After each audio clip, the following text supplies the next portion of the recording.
I'm live. Everyone, thanks for tuning in. This is a special event kind of deal. We're going to be getting down into the nitty gritty. Um, if you have noticed, I haven't really uploaded any content to my channel because I have not been interested in or been comfortable with diluting Black voices and the narrative that's going on in social media that I think is insanely relevant and imminent right now. Um, and there's been so much fucking pain and agony going on in our news, in our world, and especially in America right now, but also so much fucking rejuvenation through protest and marching and just all that we're going through on social media. And so I have not been able to fully disconnect myself from that kind of stuff. That's just who I am. I want going forward. I'm not saying big changes are coming up, but I think it is more evident to me and should be to you guys that I need to be figuring out a way, and we all need to be figuring out a way to include these topics in our platforms as we go forward and be mindful of those topics that are going on. There's just I don't see any way around it. If you can, conduct yourself on whatever you're doing in lieu of these topics, that's fine. But to be genuine to myself and to keep motivated to keep doing this stuff for you guys, I have to maintain a certain level of um, transparency, I guess, with who I am. And if I wasn't doing that, I wouldn't be bringing you good content, which I think I am, right? So, with that being said, I hope you guys are all excited. I miss my friends who I'm going to be bringing on here in a minute in Dryad. They're a local band, friends of mine. They've got a couple of releases out, and we're going to get into all kinds of stuff. We're going to be taking questions out of the chat and stuff if you want to. I haven't hosted and been mindful of the chat yet. So we're going to give it a shot and just see how it goes, and bear with me through any technical difficulties or whatever. But we've got Claw and Grimtooth from Dryad coming in right now. Want to express my sincere gratitude for you guys joining us to march forward and give these topics some limelight from the metalhead perspective, from the Iowa perspective. And even though I myself find my number one priority now is to be listening and learning to others, even though my job as a YouTuber is to fucking blab shit all the time about metal. So taking a step back, but also incorporating that into our topics is important to me, and I know it probably is to you guys. Yeah, absolutely. I think that's definitely where I've been at right now, is trying to figure out how to listen more rather than, say my opinions or how I feel about any of this, because I don't really feel like it's my time necessarily. And like you said, I think that it's very much about amplifying Black voices right now, and just figuring out the best ways to do that in the ways that we know how, and with whatever resources we have. And so for me, I think it's hard to say, we're going to solve racism with this one action, we're going to solve racism in this one avenue, and then we're good. But Yep. Just even learning where we need to be focusing our energies and how we can boost up the efforts of those that are working to do all of those things in all of those avenues. Mm-hmm. And I know you guys have probably been feeling the hammer of COVID since it's been going down. So I wanted to get your guys' perspective on what it's been like just having no live shows happening. Just you can't even jam with your band, I wouldn't imagine. Here in Iowa, if you don't know, a lot of people might not be aware of how fucking insipid our government has been. There's just been 2 or 3 weeks where they were like, don't get a haircut or don't go to a swimming pool, just cool it and then we'll be fine, okay? And then they were just like, okay, blast the doors off, go fuck yourselves, we're good. Right. So we all have to like self-govern right now. So there isn't any like implemented structured kind of protocol for how to avoid this deadliest disease we've known in our lifetimes.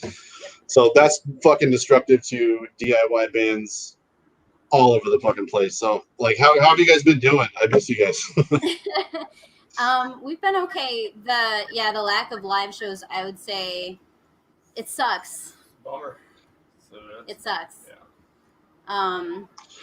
It's given us a lot of time to focus on other aspects of the band, like putting merch online for the first time in 3 years, stuff like that. That just hasn't really been such a priority. But playing live's a really important aspect of our music and message, and so like not having that avenue obviously is like, what do we do now? But we've been writing a lot of songs, and like Klaus said, finally getting some of our stuff available to fans overseas, which feels good. So that on the present like pressure of touring and doing all that and playing isn't even a possibility. So everything else is.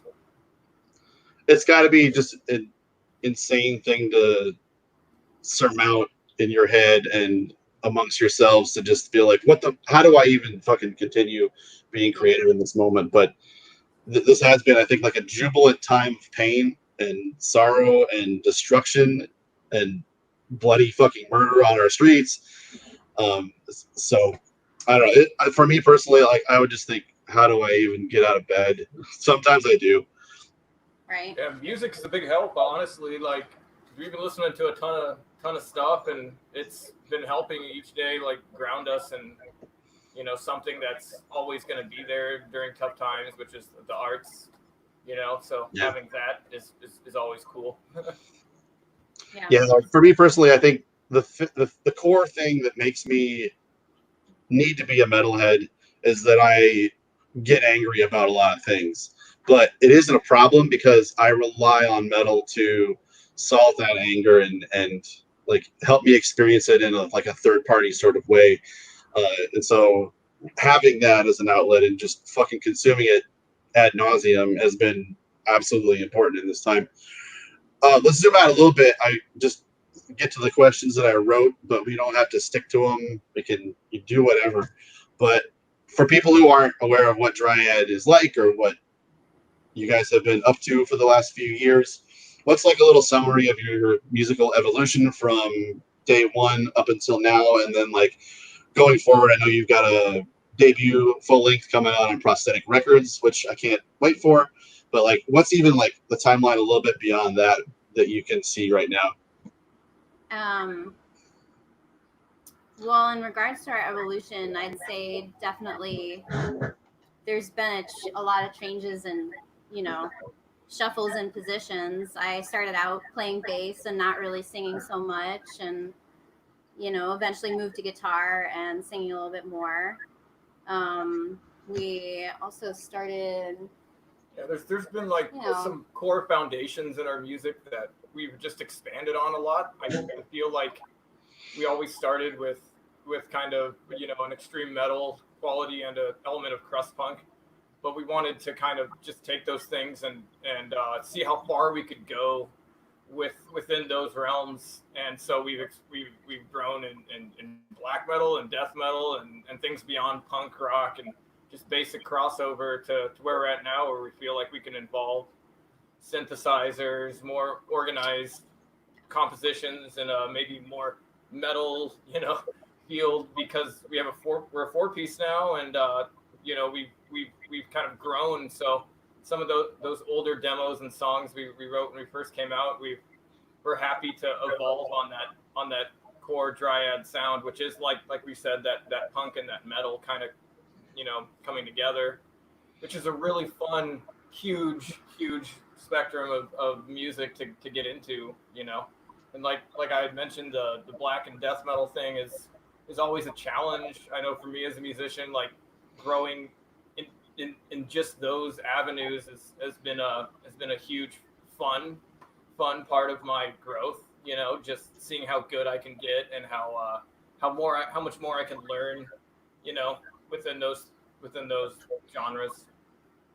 The band does the same thing. We're growing every day. Yeah. What we can do. Did you feel like you set out, you're like, okay, what if we do this and add this and figure it out on our own? Or did you say, like, let's merge punk and metal like these guys do, or this does? I mean, I would say there was definitely like an intent with the crust punk and black metal, but I don't think that we could have predicted how it's evolved or where it's led, especially at this point.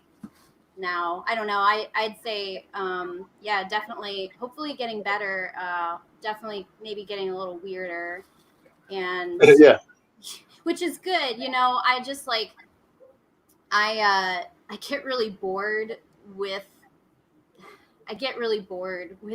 music in general. I have like a really short attention span, and so I like when things get weird and when things get I know when shit gets weird, you know, and when somebody like, you know, they like throw something in that you're just like, what the fuck, like I just it's such a that's my favorite kind of moment in a track, when it's that what the fuck moment, and then you go back and then you like listen to it over and over and you're like, I get it, like I understand, and it's so beautiful in the like disgusting, like ugly thing that you did with the song. Like, I don't know. So yeah, I mean, hopefully a little more of that. Yeah. Hopefully a little more of that disgusting, ugly weirdness. I feel like I'm the same way. I spent a lot of time listening to your normal classics in black and death metal and thrash and power metal and stuff, but the stuff that really like makes the hair on the back of your neck stand up because you're like, what the hell was that? That's like representative of who I feel I am as a human being. And that's where I'm just like, that sounds like it's in my head. Yeah. Metal can be super boring without that, you know. Yeah. So you guys have been like on this precipice where your physical output is kind of one thing. You've got 4 minutes of music with the acid leather split, and then about 12 minutes on the Silurian Age cassette. But I feel like that doesn't represent how exciting you guys are as a 4-piece, as a live 4-piece, and what I know your kind of trajectory is going into your debut. So it's kind of weird. Like, that's why I'm excited to try and promote attention to you guys so that people are ready when they can finally start to like understand what you guys are, in my head anyways, as a fan and a friend. No, it's definitely, I'd say the live show is definitely a different experience than listening to any of our recordings, for sure. And figuring out how to bring those two experiences a little bit closer together has been an interesting challenge, for sure. Yeah. And having you know, Ali and Joe in the band has definitely given us like a nice, you know, boost in that regard. Yeah, like I was a little bit like leery of how that was going to work out, but when I saw you guys playing with Schloopy, I was like, this is working better than I could have imagined. Yeah. Killer. So I imagine you guys haven't been going to stores, maybe not working. Are you guys working at all, or? No, working on the album pretty much. Yeah.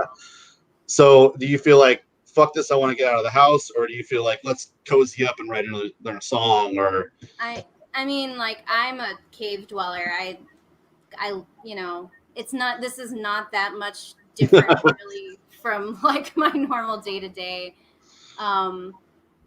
But it's definitely it's a challenge now that the weather is nicer to remember that anything is going on, because you know, everybody's like, let's go to the beach, let's hang out at the pool, whatever. And together. I'm not there yet, so we got plenty of work on in the studio too, so it's been fun to have that time to just focus in on what we're writing and stuff. Good. I've heard like contrasting opinions. Some people are like, oh my god, I can't stop fucking writing songs, and other people are just like frigid and frozen in terror and anxiety in their own homes, which is the fucking worst. So it's good to hear that. It's day to day for sure. Like, I would say the first month was a lot of sitting and staring at the wall. Yeah. But yeah, as I mean, you can't do that forever. So Sure. I'm reluctant if it seems weird to the people watching or you guys at all. I'm reluctant to speak about life in America as like post COVID-19. I don't want to act like we're just waiting for that day to go back to the way it was before. It never will be.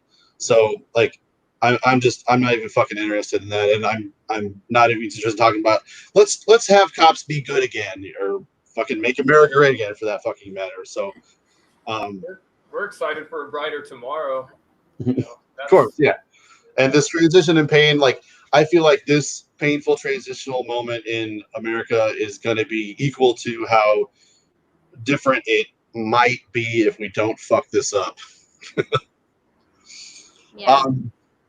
So like another question I've got for you is, what are some things you've learned now that COVID-19 has taken away a lot of those things that you had relying upon before all this went down? Let's see. Some things I have learned. As a person or as a band? I mean, I can't speak for the other guys, so I don't want to say as a band. I would say personally, I have learned and I'm continuing to learn a lot about self-sufficiency. The meat industry for me is a big one.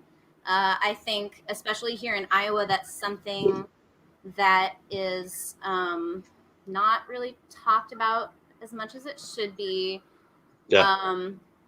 Yeah, I mean, there's a lot to go into there. But for me personally, it's just been a lot of examining, basically like phasing meat out of my life, trying to shop completely local, thinking about planting a vegetable garden rather than buying from these mass corporations that are continuing to force their employees to work when they don't necessarily want to and aren't being paid enough to do so. So I mean that's probably been my biggest reflection right now, is just trying to figure out how to phase all of that out, and I mean it's hard, like it's fucking hard, and I don't think that I don't know that it's possible to live a perfectly morally good life here in corporate America. But I do think that even making the effort and in these small ways, figuring out how we can be more supportive of the community, more local, just like keeping things a little more like we know where everything is coming from, who we're buying from, who we're giving our money to. I think that's a big one. Like less hands on the stuff that we put in our mouths and bodies and homes. Absolutely. And the other two guys in the band are vegan. We are not. We are aspiring vegans, I would say. Almost vegetarian. And so, I mean, that's the thing, is like admitting that you have a lot to learn, and that in all of these avenues, I think like that you can admit that you have a lot of room to grow in your life with all of these things is a really big first step in making those changes. Even just realizing like, in this current society that we're living in, I don't think it's a great idea to continue to sustain massive corporations rather than small companies or businesses. But that's such a multi-layered process of getting all of that stuff like out of your consumerism. Yeah. For myself personally, it's something I guess I've lost sight of over the last few years, being middle-aged working guy that is tired at the end of my day, is that when I was younger, I felt that I had a hard time keeping my attention span focused on anything that was positive or conducive to growth in my life. And so I found myself like relying upon just always trying to feel uncomfortable.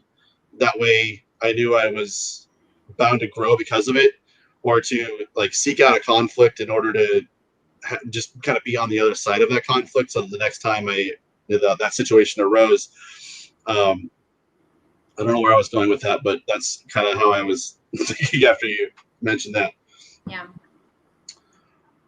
So like, what are some things that you've learned in the wake of the George Floyd protests?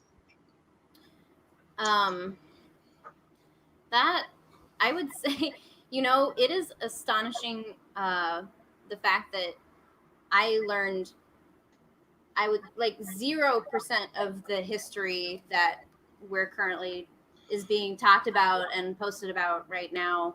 Juneteenth has been a really big topic. I think a lot of local cities have passed or have made Juneteenth an actual holiday finally at last, which is, like that's a major progress. But it's still, but I mean, it's shameful. Like I didn't know any of that until probably about 2 years ago. And even just a couple days ago, I was reading about how insidiously the Confederacy actually didn't even really go away. They just slowly incorporated it into our government, where it continues to exist today. And so, I mean, it's so hard, again, realizing how much you don't know and how much there is out there to learn still, and unlearn, absolutely unlearn. And I mean, as I said, it's been for me, it's been a lot more learning than talking, a lot more ruminating, than discussing so much. Definitely have talked about it. I've talked about the police issue with my mother, and that's been an interesting conversation, because I think that so many of us, it's not the overt racism, it's all of the, underneath and stuff Good that point. it's so ingrained. And so my mother, born and raised in Little Rock, Arkansas, and was actually present the day that they desegregated the high school in 1957. And she tells me about that day all the time. And so she considers herself a very progressive kind of person. But there is still that little, there's just little things from her time. And I think there's so much of that, and things I was reading about, like nursery rhymes that have, racist histories. And for me, looking into like the music industry and how the music industry was pretty much founded on racism, and just, I think that it's so hard to know even where to begin. But learning all you can and listening all you can, is about where I've been at with all of that stuff. Something I think I've learned is that I've like social media gives us the luxury of thinking that we can just change our mind about something quickly, and we feed ourselves anything we want for free instantly now. And so like I thought I was able to change my mind about certain things rapidly, but like coming to a realization of something. But I'm finding that the more I pay attention, it's a slower process of realigning those logics so that when I revisit things that are more casually understood or misunderstood, I see those things from a different perspective, and I'm realizing like, okay, this is gonna take forever, and I need to never stop growing. Yep. That's really like what I've been going through, and like remembering it's got a lot to do with like coming back to my roots as a younger person who was a lot more, I don't know, a lot less jaded than I am now. But it's also given me an understanding of like the timeline of my entire life, and seeing like this never stops. It should never stop, and it did, and I need to fucking be a lot more active about continuing to understand and learn. Yeah, for me, it's definitely been. I hate this funny cliche, but more of a marathon than a sprint in trying to unlearn all of those things and tackling all of it. And I think, there was this idea for like the day of black squares somehow that was going to do it. Yeah. Like, okay, we're good. And then when that didn't happen, I think some people are like, oh, so I have to do Yeah. more? Yeah. What? and it's hard. Like I understand it's really hard. And it's hard to hold yourself accountable. Right. And I think that's a big one, is that it's not necessarily, what you're projecting out to the world about, all of these things that you're learning and sharing, so much as like internalizing and really thinking about them and what you personally can do in this. That's exactly where I was going to go with that. You took the words entirely out of my mouth. Well said. Exactly. Yeah. So along that topic, some people in the chat are wondering, they're like, I don't know how they're finding this thing, but they want to hear your music. They want to know more about your music. But we're going to do both kids. But where do you draw your lyrical and musical inspiration from? What are some like things that you cannot absolutely let go of as inspirations for lyrics and music? Oh man. In terms of lyrics, I mean, I love poetry. Again, I love weird shit. I love nonsense shit. But I would say nature is a big part of where a lot of our lyrics have come from. We've spent a lot of time in the Ozark Mountains. And so that's definitely been a big part of where some of those go. I would say, without getting into it too much, there's a lot of metaphorical shit. Yeah. You do such an amazing job of using that metaphor of nature and some kind of Tolkien-ish kind of stuff to speak about these topics. And like, I never would have thought that would be possible, although there is some of that kind of underlying in Tolkien kind of stuff. But the way that you do that lyrically, with what little lyrics I have sampled of what you've done, is brilliant. I love what you're doing. But go on. I mean, yeah, go ahead. Hopefully on this, we have an anthology tape coming out on Sasbaloney Records. Yes. We actually finally listed some lyrics. We have a lyric sheet for the first time. You'll be able to see some more of those Tolkienisms, which, I guess to follow up with Claire, like more of the magic of nature and how, the science of that is really something that is hard to comprehend and kind of gives you aspects of hope. Oh, we love it. We love it. Silurian Age. Yes. It's my favorite picture. Exactly. It's taken by Zach Newman, local photographer. Yeah. One of the best. Yeah. Totally. No, but yeah, the magic of nature, and that's what we touched on with the Silurian Age. That's what we're touching on with our full length. It's just how complex life has shown its perseverance throughout time and deep space time. Like the Earth and nature. Subtract man from the equation is kind of a miraculous thing that will evolve in extreme ways. It's amazing. Yeah, I think perseverance for sure is probably a big prevalent theme, and we really just try to take inspiration from everything. Like I said, I like poetry, so just pretty much whatever pops in. You don't seem to have a hard time coming up with it. No. Do you feel like when you started Dryad, you were less aware that metal was full of scumbags than you are now? No. Cal was not. I would say I definitely was. I was way more naive, particularly to the insidiousness of it, and the subtleties and the subtle ways in which it continues to exist within the scene. And so that's been a fun trip for sure.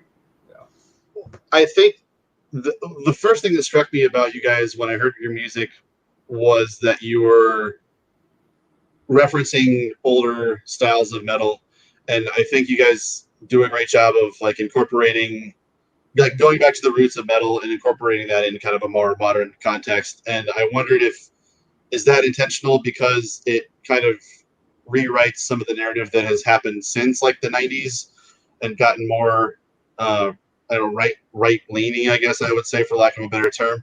It's like what I keep going back to is like if you're anti-Christian, you're anti-racist. You can't unmarry the idea that fucking evangelical Christianity is tantamount fucking brethren with absolute racism and oppression and fascism. I could go on, but is that in like kind of your intent to play an older style to kind of get back to those topics that are more relevant to you as a person?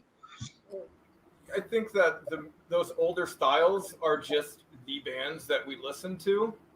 And in that regards, we can't reference a lot of our contemporaries or stuff that's happened in the past 10, 20 years because we've been making music. And prior to that, we're just still listening to the same shit from the 80s and 90s. And yeah, I mean, honestly, the message was just as strong then with some of those artists. And we're just trying to continue the message of like napalm death or what have you, you know? Yeah. I'm pretty motivated to fucking unlearn or help people learn that if they've arrived upon black metal in the last 5 years or so, it didn't used to be like this in a way. So I try and kind of bring that to the forefront with my channel and represent that a little bit more, or at least the way that I see it. Yeah. I would say, to add to what Kel said, I definitely, while I really want to amplify and emphasize the many black metal bands that are anti-fascist, anti-racist, anti-bigoted, because there really are so many more than people realize. There is this huge movement. In fact, this, I would say like this counter movement, basically to get this shit the fuck out of our scene. And I mean, for me, I'll say it's been a little disheartening at times. Absolutely, of course. But at the same time, I think that it'd be easier just to maybe not even deal with or think about it, which I think is what a lot of metalheads' strategy is. See no evil, heal, whatever.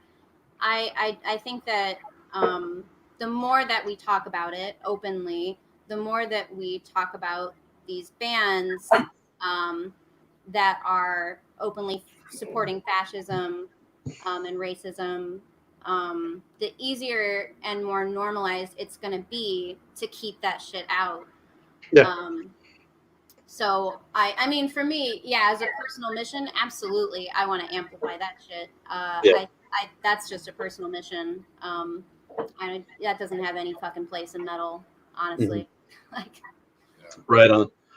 I think over the last few years, the thing I've learned that was a big shock, I guess, was that the indifferent and the apathetic were the network of conduits by which these ideals get to where they really wind up being and really doing damage.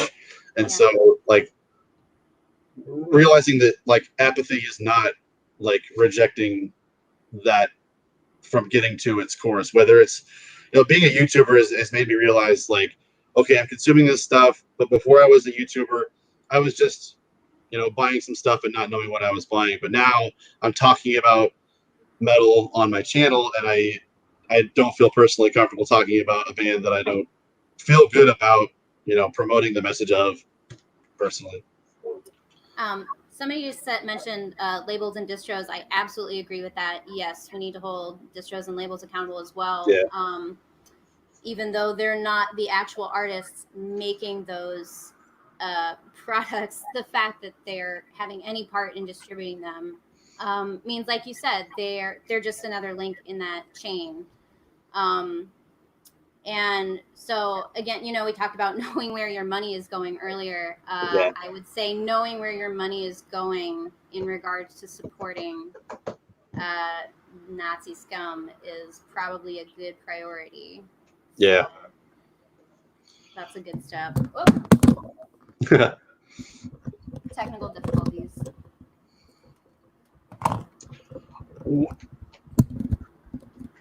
Good. Okay, we're good. Yeah. What are some important priorities that you've personally adopted this year? Get outside more often. Yeah, definitely try and be outside as much as possible. I'm working on a garden, so that's been a fun personal one. Like I said, being a little more self-sustainable, which is overwhelming for sure, but taking small steps, being more eco-friendly in small ways, stuff like that. I can hook you up with some nice tomato plants if you want some here. Actually, that's the one thing that we don't have yet. So we'll talk about that for sure. Yeah.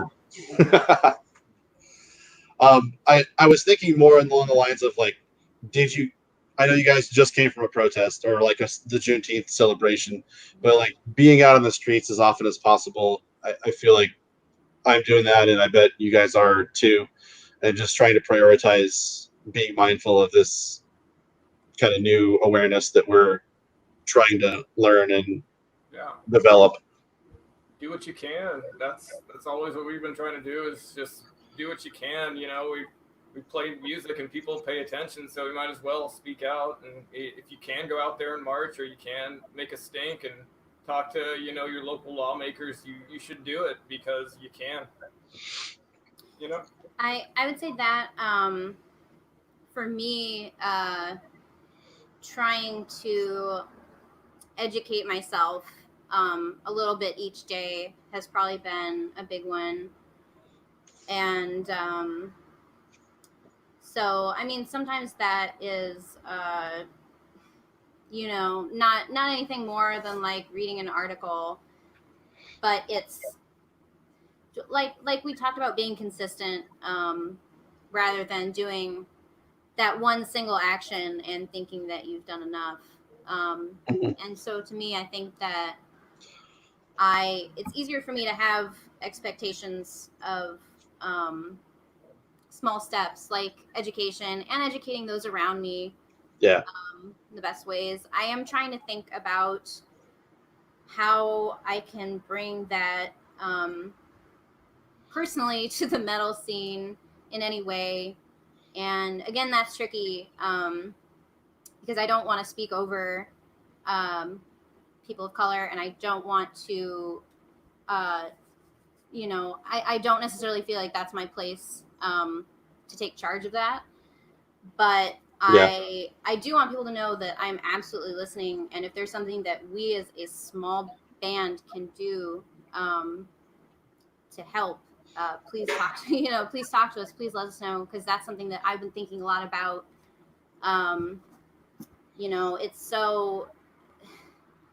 It's so hard to even know where to begin, honestly. A lot of people might assume that playing in a black metal band in Iowa is a drag or hard or weird. What are some things you love about being an Iowan and a black metal band in Iowa? Okay.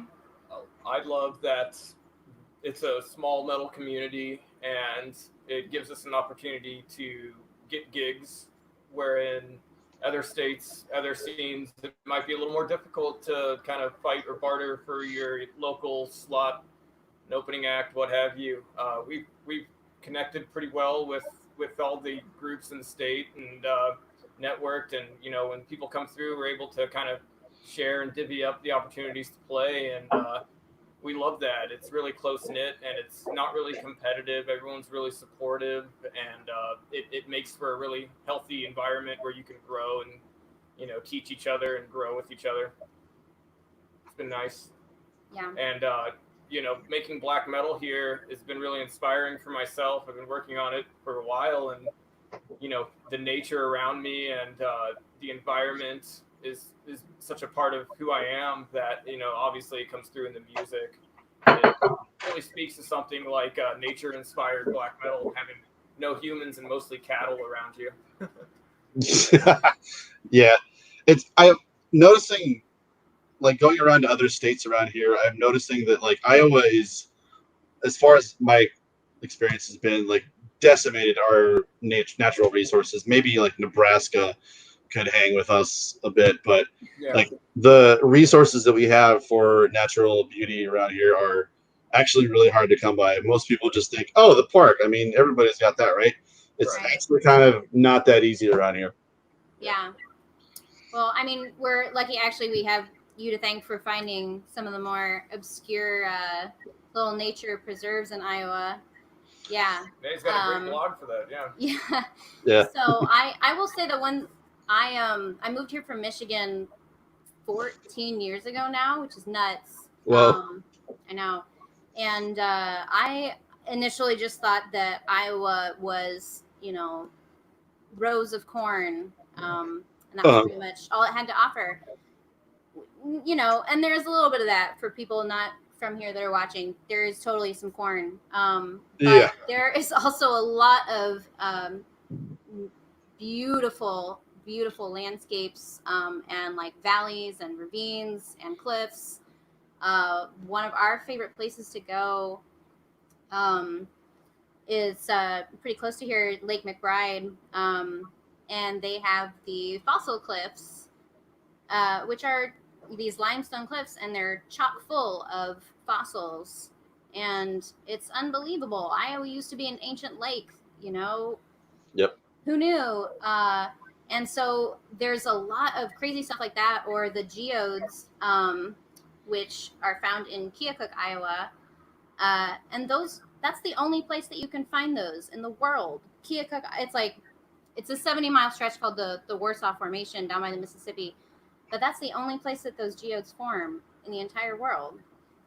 And that's just nuts to me because, you know, I think we're considered a flyover state, and there's just I kind of like it, truthfully.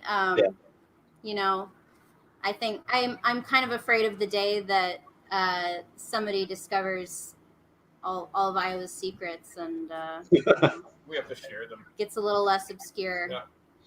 Yeah, like we're gentrifying the shit out of our downtown area, and it kind of makes me cringe. But like we're still like nowhere near, I don't know, Des Moines or Kansas City or Minneapolis. We got a long ways to go. I just think it's kind of like it comes with the territory. Yeah. I mean, I feel like the thing that makes being an Iowan stand out from being from anywhere else is that like you're kind of starved of like social resources and natural resources because you kind of are surrounded by corn, so it makes you like have to work just a little bit harder to connect with the resources of people with like-minded interests and things that could be more inspiring than corn. Yeah. I agree. Pretty much growing up, it was whatever was around me. I would have to reach far and wide to find any of the arts or media that I wanted to, you know, help expand my mind rather than what was just all around me, which was corn. You know, we mentioned the corn. Yeah. So you guys, well, Cal, you grew up in Iowa, right? Yes. Yeah. Yep. My buddy Jason Hook is asking, since you guys are from Iowa, do you enjoy Modern Life is War? Of course, he's got to put a hardcore question in here. Hardcore. Modern Life is War. I came from Iowa hardcore scene, so I definitely know all about Modern Life is War, and spent plenty of time at their shows, taking stage dives and hanging out in the pit. That's a lot of my youth. It represents a lot of that, and Marshalltown will always remind me of that group whenever I think are here. Our buddy Luke plays in that band.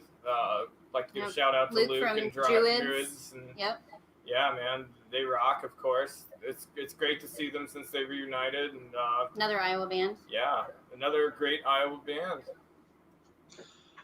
What are some other which cat was that? Real quick. Oh, that was Spargle. Okay.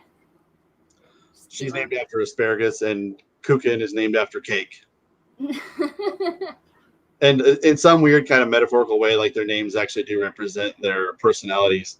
Sparkle, like Sparkle will like get up close to you and nuzzle you, but if you want to like pick her up and put her on you, not fucking having it. Gotta go right back to here where I was. You can't put her anywhere and have her enjoy it. She's got to go back to like it's like my choice. But Kukin is just a rag doll. You can cuddle her anywhere, like diving into some cake. When did you adopt them again? The first week of April, I think. So they're about 6 months old now. Wow. Right on. Yesterday, it was kind of like, do I want to let them in this room? We'll see. Yesterday, we left them available to get in here. Like, go upstairs and down. We left the house yesterday at like 9:30 a.m. and got back at like 3 a.m. after being in Chicago, and nothing was out of place. They're absolute angels. I don't know how we lucked out so much. So good. It's going great. Nice. Another thing I wanted to prioritize in this stream is like, are there any charitable organizations or like outreach campaigns that you're encouraging people to donate to? Oh man. There's a few. Definitely. Locally, Iowa Freedom Riders. You can find them on Instagram. One of our local activist groups. Yeah, absolutely. That has been amazing. They are doing such good work locally. It's been incredible. Eastern Iowa Bail Bond Fund. There we go. That's another really good one. They do a lot of stuff for other things just outside of Black Lives Matter protests. They bail out people who have done things with ICE and being detained by ICE. And well as pipeline protesting as well. So they do a lot of all around bailouts for good people. Yeah, so that's been a big one. Let's see. From Minnesota, my niece started my niece is a person of color, and she started a group with some other local people from the cities, local teens, the MN teen activists, and they're helping rebuild some of the indigenous and people of color owned shops in the Lake Street area. They're giving a lot of money towards that, and they've raised a ton of cash for them. They're doing good, and they're also trying to help get the youth more involved in the streets and finding a way to do that in a safe way, especially for people of color. One more that I wanted to mention that is founded in Iowa and Minnesota, Humanize My Hoodie. I don't know how many people have talked about that, but they're doing a lot of really good work as well. So that'd be one to check out. I mean, yeah, I think yes, awesome, thank you. Yep, perfect. Yep. I think our bandmates would probably have many more to share. Those are probably the ones locally that I've been focusing on. We do what we can around us. We've been kind of focused on what we can around in Minnesota and Iowa for now. Yeah. And yeah, I think again, it's overwhelming because you want to help on both a national and local level. Yeah. And so for me, it's been a lot of figuring out how, the best way to divert between those two. And I do think, action starts small and it does start locally. So that's, certainly what I've been focusing on. But yeah, I think for the apathetic in this time, I think a lot of people have just been like, yeah, they're always doing that or whatever. But I've been impressed and amazed that I was, I guess, ready after George Floyd died to just, have the same process of, 3 days of fucking frustration and grief. And then the next day and, Wednesday it happens again. And then it happens again. And feeling like, when the fuck is anything going to happen? But seeing that it is actually happening has been fucking amazing. And like, just like having this sorrow, pain, and bloodiness with this happiness for an insurrection. It's I've never really felt anything like it. And to see it happening here in Iowa's like so often the exception to so many things. And so to see it what's been happening in Iowa. Now, I don't want to spend a lot of time saying like the Iowa Freedom Riders in our city have done a perfect job of totally aligning with everything that they wanted to do. That's fucking washing it. And just what little concessions that they made to our local activist groups are really like the minimum that we should be expecting of what we know as Iowa City.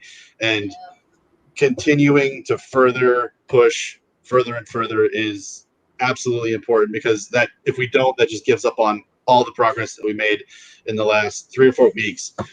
And so like every single day I commit myself to recognize when I am frustrated by anything that I see on social media, whether it's fucking Trump being an absolute garbage dipshit fucking loser, or another black person murdered or hanged. That's another fucking thing that's blowing my mind. We're actually back to lynching black folks. But I capture those moments of frustration and I go, okay, stop consuming anything right now and spend a moment, donate money, write an email, call a legislator, and turn that frustration into action and solve that frustration so that it doesn't fucking personally make my hair grow grayer and make me want to kill myself. Yeah, now's the time for sure.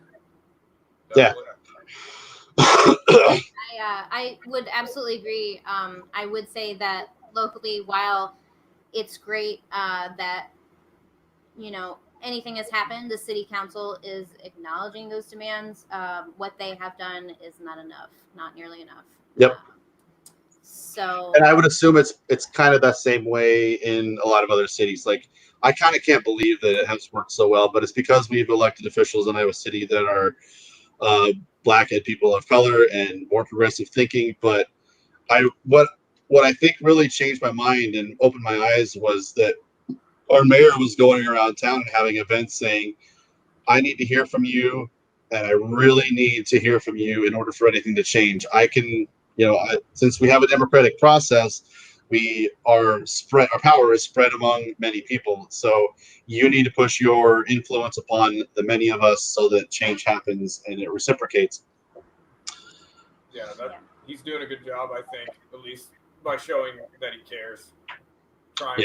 Yeah, and it's a good first step. I think that's what I would like to say about it, is that this is all a good first step, and we just need to hold everyone accountable to maintaining and continuing that growth and progress, and continuing to listen.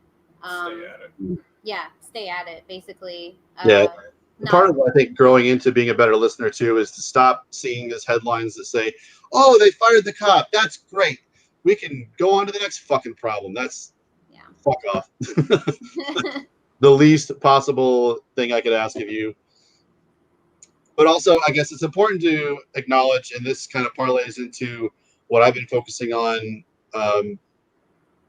campaign-wise, is that there's so much outrage, and the voice of outrage is having such a tremendous influence of action, and that's just a very important mechanism. But I think so many people who are in power see the rage and they just think it's more of the same thing. But I've been learning more about this Campaign Zero and what they've been doing to kind of more structurally mechanize the opportunities for change in police and in city councils, police unions, and dismantling those things by using information and data and opinion from people of color to kind of structure these things to like say, here's what you could change in order to reduce this stuff. They've got 8 initiatives that are like very cut and dry, and that they're creating these platforms that can be delivered to any city council members, any police department or police union, that will reduce black deaths in America by 70% if just those 8 things are changed. So I really appreciate that's like a more data-driven, a more results-oriented way of going about change. Not to diminish any of the rage or protests or burning down fucking cops precincts whatsoever. I just think we have to have both. It's all So helpful. Campaign Zero is like what I've been repping. Yeah, no, it's super helpful. It's no doubt.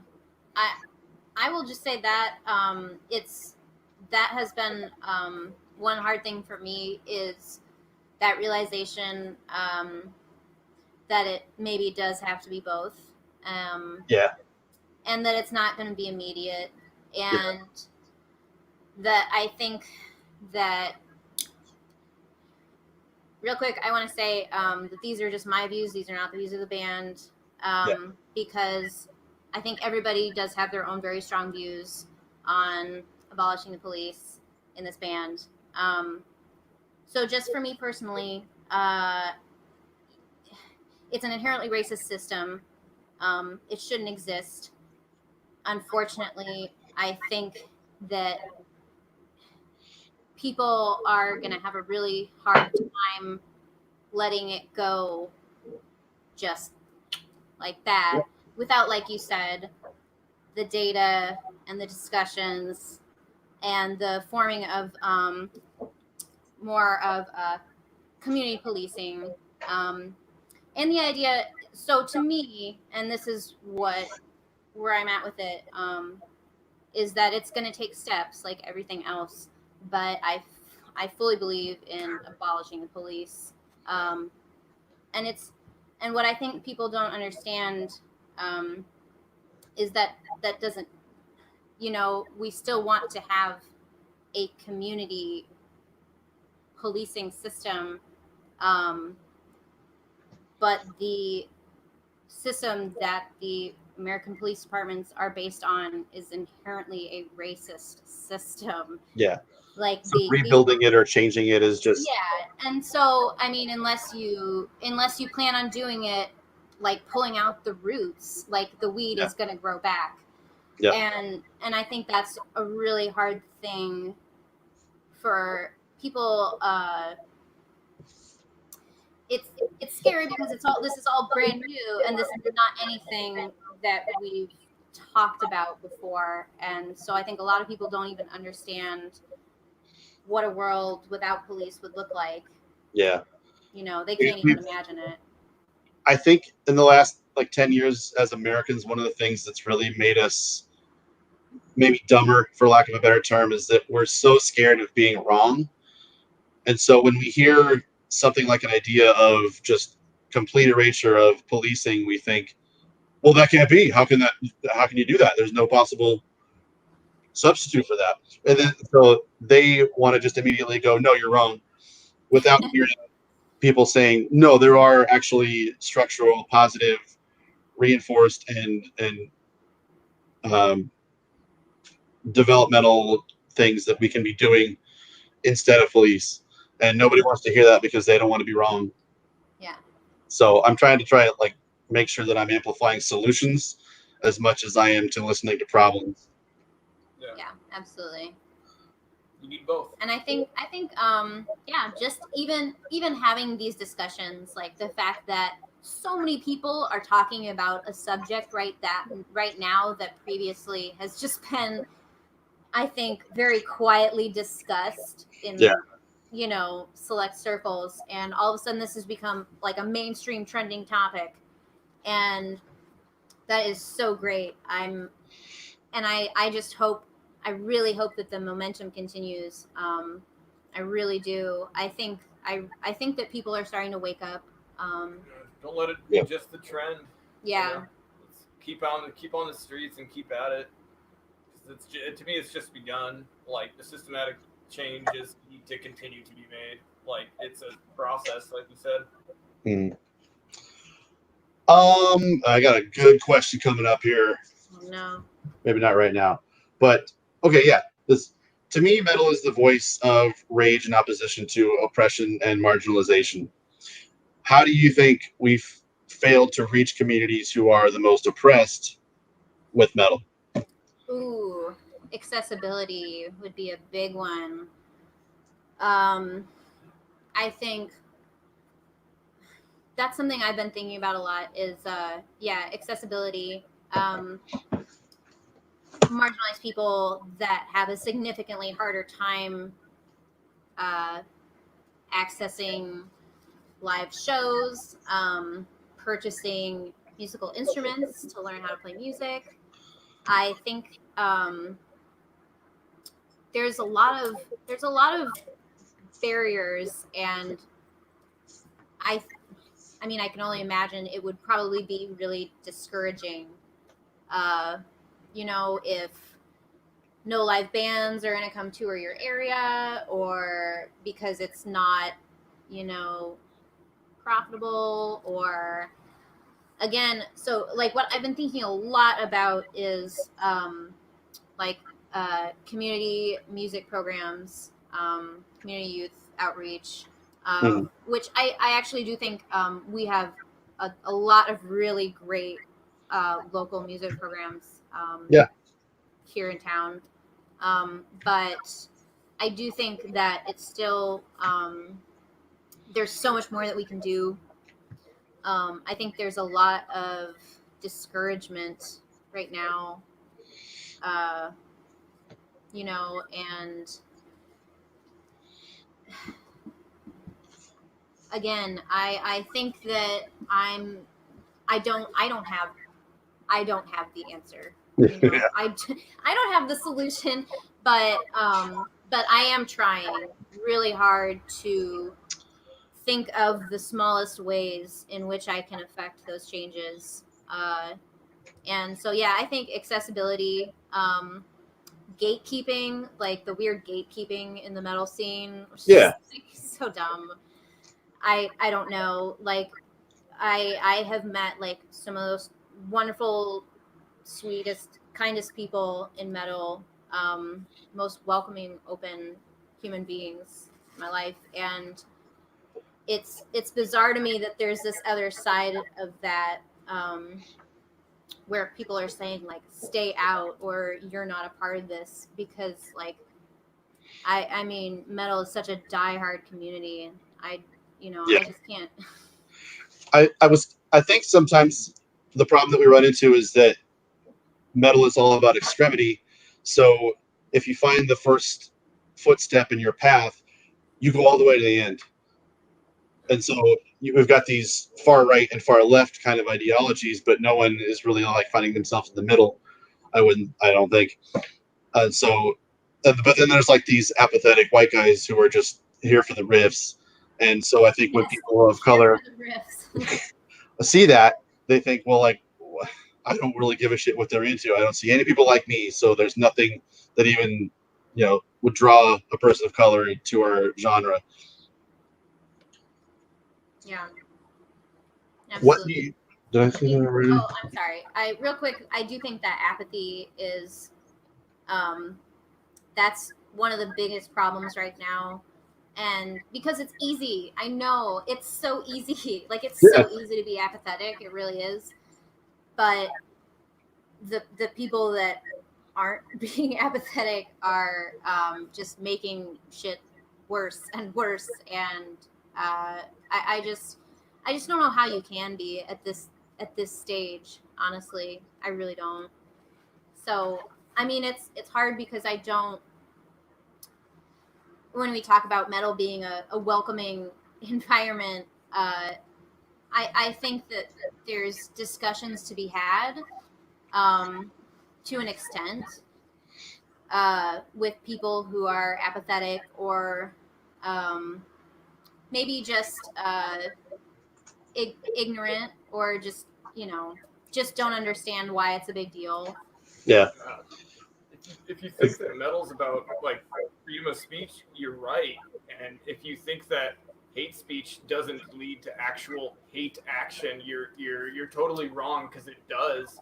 So you should really think about your freedom of speech in regards to hate speech in metal, because these people who think that it's not a problem for people to be siphoning money into NSBM labels, that are they're thinking that money's not going anywhere, or that the simple Nazi symbolism or these motifs are like going like unpunished on a wide scale matter. They're not. Like these actions have consequences still within the metal community, and these small little things that are labeled as freedom of speech, or like don't worry about it, it's just metal. Like these things have a larger problem because, yeah, like you said earlier, it's fucking 2020 and people are still getting hung. It's fucked up.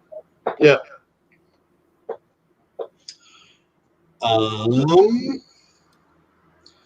What was I gonna say? I got a thing there. Do you have a tab open with the video playing? If you do, can you mute it? I don't. I'm hearing an echo of my voice. Okay, that's good now. Okay. What have been some eye-opening albums that you've discovered lately? Well, I'm gonna hand that one to Cal. Eye-opening albums we've Eye-opening. discovered lately.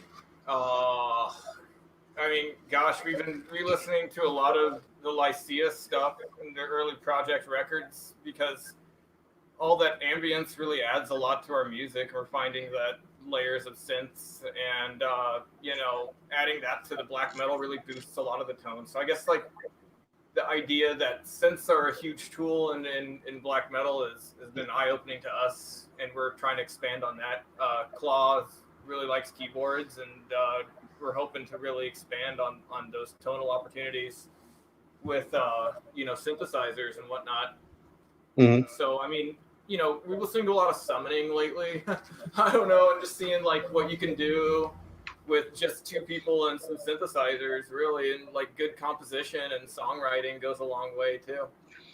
Yeah, and Polish Satanist bands too, for good measure and rawness, like eye-opening for the power of just the simplicity of black metal and how you don't need to have this overproduced, post-2000s type of sound to be, the best symphonic black metal. The best symphonic black metal bands to me use subtle synthesizers and stuff like that. Yeah. Let's see here. Yeah, I've been finding myself like I'm appalled by complexity right now for some reason. I've just been going back to like old German. God, fucking blew my goddamn mind. That's why I made that compilation tape that I gave you guys a couple copies of. Yeah. Just like, fuck all the stuff Let's remember like where this all started before things really started to change a lot in the mid '90s. Go ahead. Yeah, again, get weird. Yeah. So some people might say like, oh god, they're using synths. They're gonna sound like Demi Borgir or something. Is that the direction you're going, or are you more in a strange kind of way? No, more like the first two Tiamat records, how they're used subtly for death metal and how to get how to just use synthesizers to enhance kind of primitive black metal more. None of those. We don't listen to Dimir Borgir at all. Yeah. Stormblast is pretty good. Yeah, I mean, sure. Some of the early stuff, no doubt. I mean, some of those early stuff from all those big symphonic black metal bands, all those first records are good all around. Yes. What are some ways we can develop a stronger bond between metal and activism? Not thinking that those two things have to be separated, especially black metal heads. Yeah, boo. Yeah. That's a good one. they can exist in the same world, and you're not going to be uncool. Yeah, absolutely. I've been thinking about that a lot. What makes a band anti-fascist? Does it mean Right. You're just against fascism? So I think that, when we think about metal and activism or music and activism, there's this idea, the way I've been thinking about it is, like we talked about extremes, and to me, I don't, it's very much intertwined. I think that we use the metal for the activism. That's, kind of our deal, but I do think we and especially like bigger metal musicians have this really unique opportunity to speak out about this stuff, and I'm really happy about, again, like how much discussion is happening, how many bands are speaking out about this in their own way, in any way. I think that Yeah, absolutely. Yeah, the sexism and homophobia as well, for sure. I think maybe, like, as a community or as a genre, we have maybe the biggest hurdle to cross over in becoming more overtly political, for lack of a better term, because we've got the best riffs, and so we make it easy to just not care what the songs are about, right? I'm just in it for the riff. So Right. I think the more that we can just be more aware and have less like metaphorical distance between our actual topic and our inspiration is pretty important, and I think you guys are doing that super well. I remember in my time in Satan's Almighty Penis, which was just fucking such a complex, like, metaphorical statement about black metal. It was just like, we just wanted to play black metal, and I didn't give a fuck what those songs were about. Black metal was about Satan, right? So, but I found myself like, what do I want this song to be about? Like, writing lyrics was like the most uninspired thing I had ever done creatively. I felt like I belted out those lyrics, and it sounded great. But if you read through those fucking lyrics, I don't even know why we bothered printing those god awful lyrics. One secret that most people don't know is on the first Satan's Almighty Penis demo, I sang Depeche Mode lyrics over those songs. My own songs. So it's like, let's fuck around in the studio. And that's what I wound up doing, and it sounded great. So, hey, if it's good enough for Stephen King, it's good enough for me, you know. Right. Stephen King, shout out. I think music is inherently a political art and message. I absolutely agree with that. And I mean, that's been the weirdest thing to me is people saying, keep politics out of metal or keep politics out of art, or that this is some kind of a new thing. And that's the weirdest one to me because, like, art has literally always reflected, the current events and culture surrounding it. And I mean, that's a discussion about what makes good art, I guess. But I studied art, and my professor told me to include those things. Excuse me. Art. I think people who think that way are really into boring art. Right, I know. That's what I think too. And nobody's ever done that before. They never include topical things from the times, into their pieces at all. Nobody does that. No. Yeah. Keep me from being uncomfortable. Right.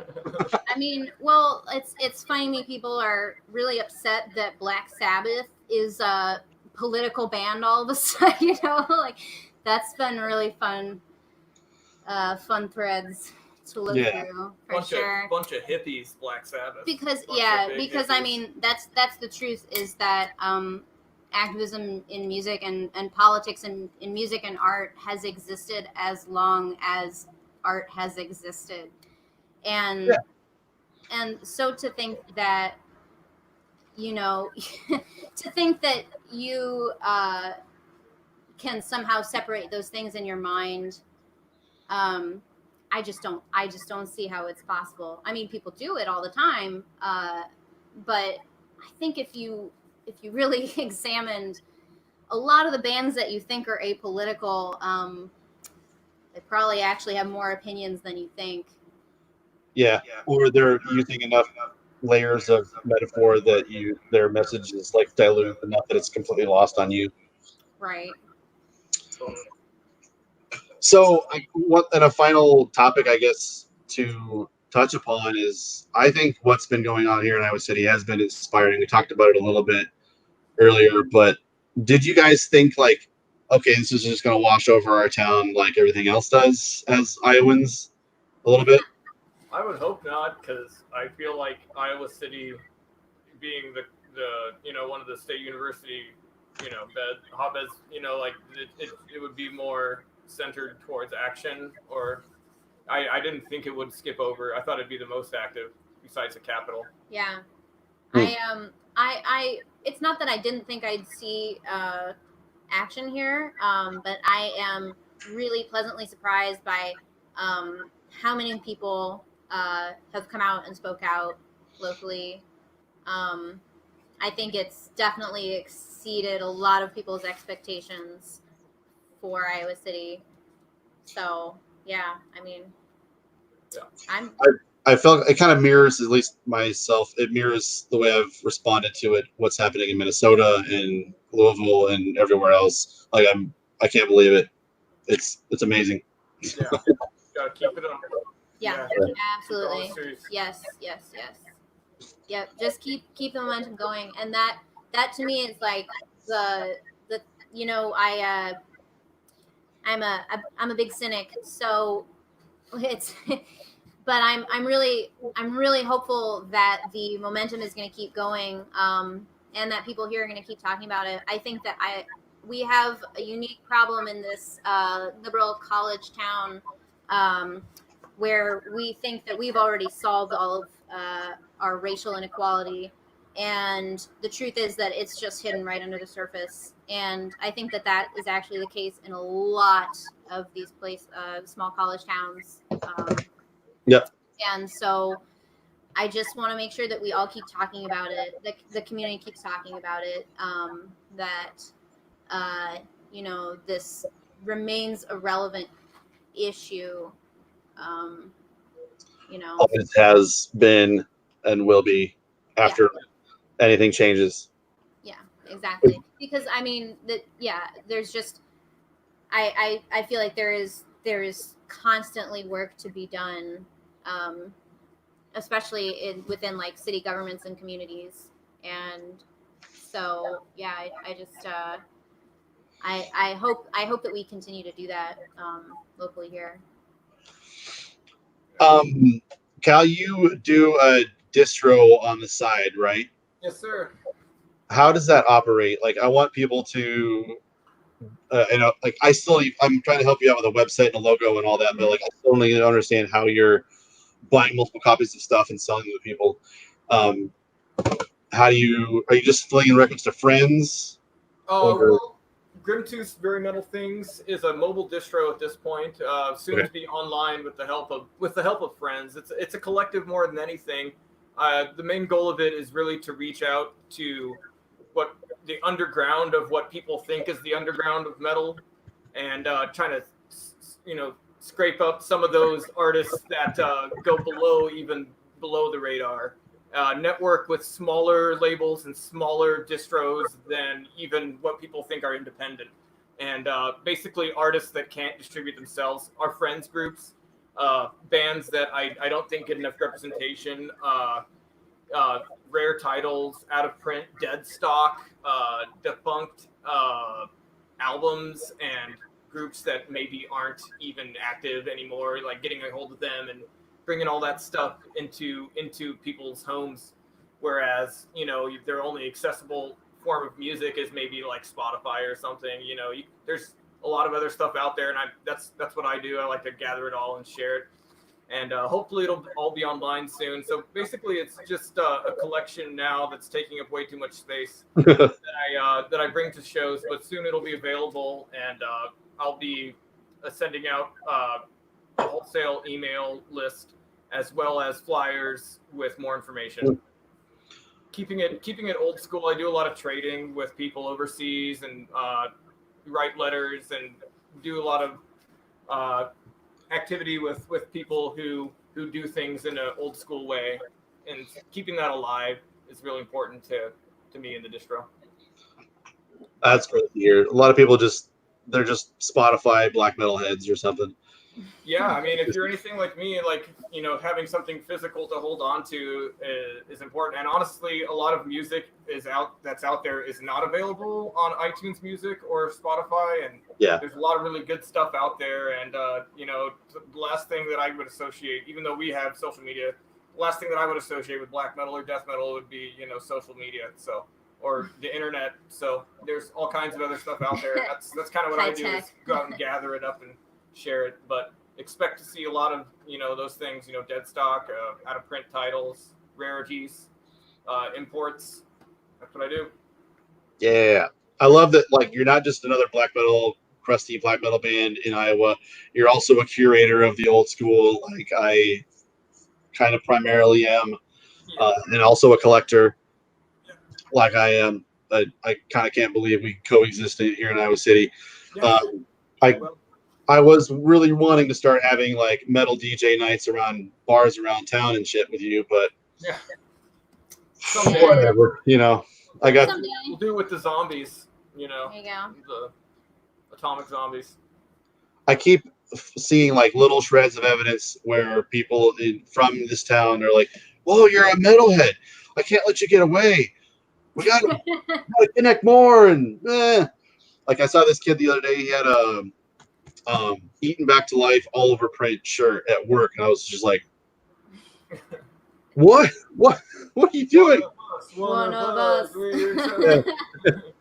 Yeah. And like, I found myself doing that like a couple last winter or something. This girl came up to me at Goodwill and she said, "Hey, that's a sick patch jacket. Do you have any bloodbath on there?" And I was like, "No."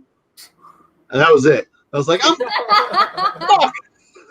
I'm a dick. I don't want to be a dick anymore. So I really want to like spend some time fostering a middle community because it's so fucking faint and far away that we have such an opportunity to foster it. Yeah. We like to bind them. We want to bring them all in.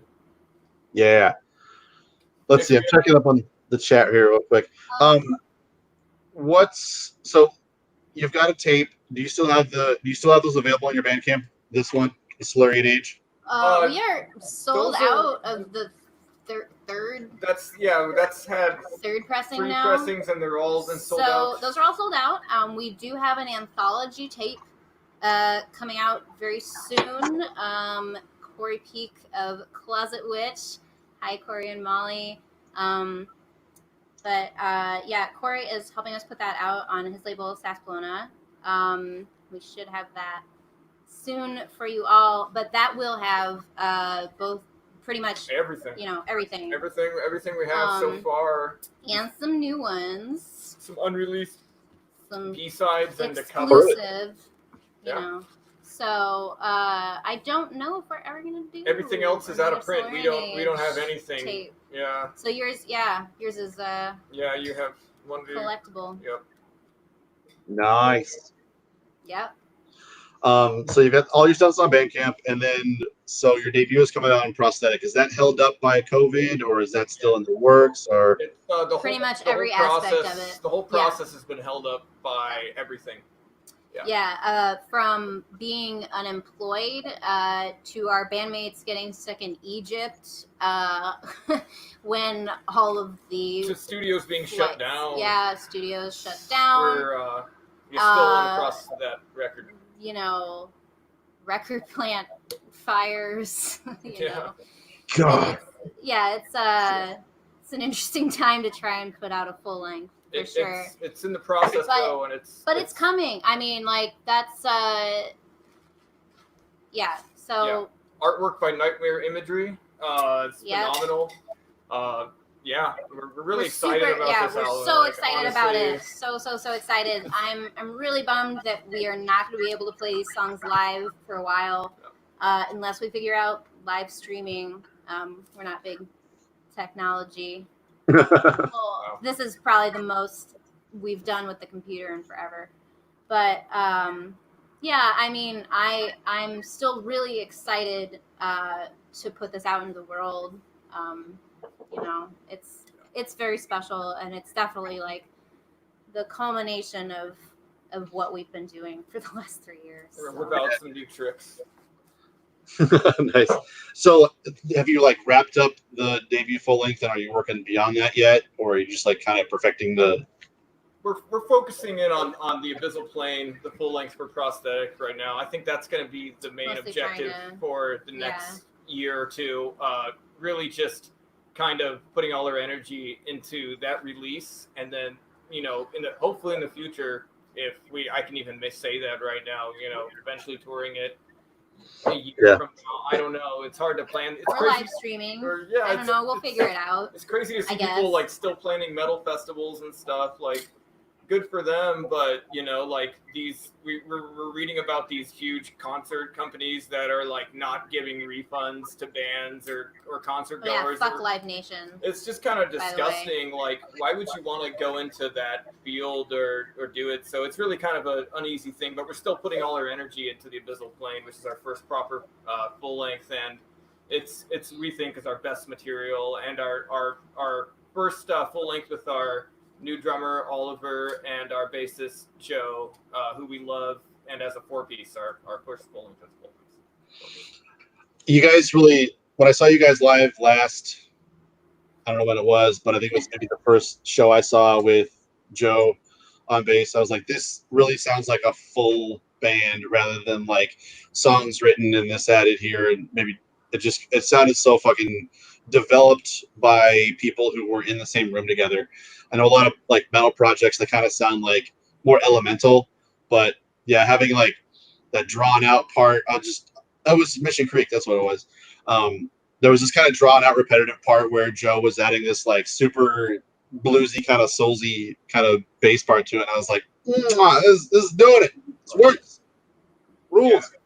Yeah. We love what those guys bring to the band. It's been, it honestly, Perfect. They're a blessing. Okay, so full length forthcoming, no set date or anything without. The anthology tape will be out in the fall, though, we believe. Okay, so tapes aren't held up quite as much as LPs. No. The anthology tape is should be coming out. Also, if you're in Europe, just hit us up on Instagram. We'll figure it out. Yeah, European fans, we're pretty chill. Yeah, hit us up, we do like personal shipping. It's not a big deal. Like, we'd rather you have the music. Whatever. Yeah. So I will say that we do have. I rounded up a couple copies of our personal. We released a couple of CDRs of the Silurian Age, which I found, and a couple copies of the Split on cassette. So if anybody really wants one, they can just message us or email us. Oh, I forgot to show that. Oh. I don't know if I have the Split tape. Oh no! Yeah, you told us to wait till we met in person to hang out. We have one for you though. Yeah, we have it for you. Yeah, we got you for it. Killer.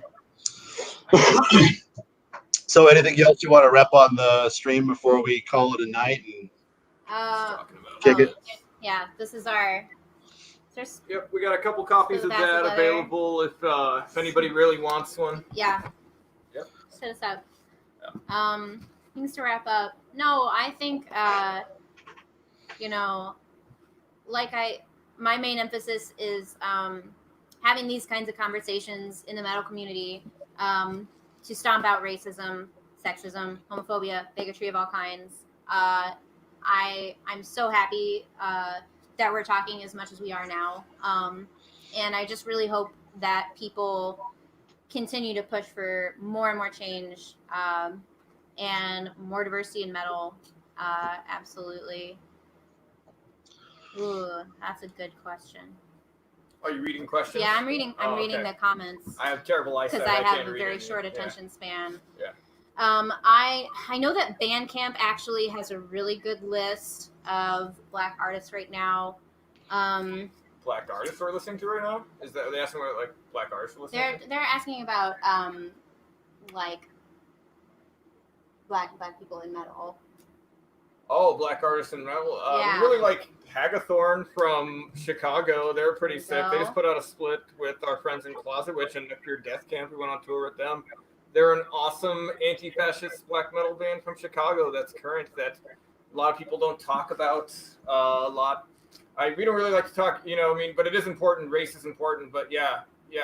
There's plenty of artists that are black that's doing black metal. Great. I have no idea how to answer that question. Unless I'm unaware, I can't not think of any black metal musicians who are people of color, and that's sad. I know. I mean, Mystifier is a good one. Yeah. I mean, and really that's a big part of the problem. That's the problem we got to solve. And so, again, that's one of those things. I there's no way to have an exhaustive list. I think it's really important. I could work on one. Honestly, it's a thing. So, I mean, it's hard to say it's not a thing. I just think that, people, it's not a novel thing either, Yeah. Right. And it shouldn't be. And that's the key thing too, is it shouldn't be. Yeah. It really, it shouldn't be a novel thing. It shouldn't be a novelty to have a person of color fronting I don't want to radicalize it. I just want to, I guess, radicalize how weird it is that it isn't prevalent. Right. Exactly. Yeah. All right. Well, it's been killer. This has been better than I expected it to go. It's been great kicking with you guys, and I don't know, Likewise. in person next time or something. Yeah. Take it easy. Thanks everybody for watching. Thanks, guys. Yeah, I put all the links and stuff. I'll try and put links down below too, as I always do. But take care. Yeah. Bye, Ben. Bye. Hey, guys.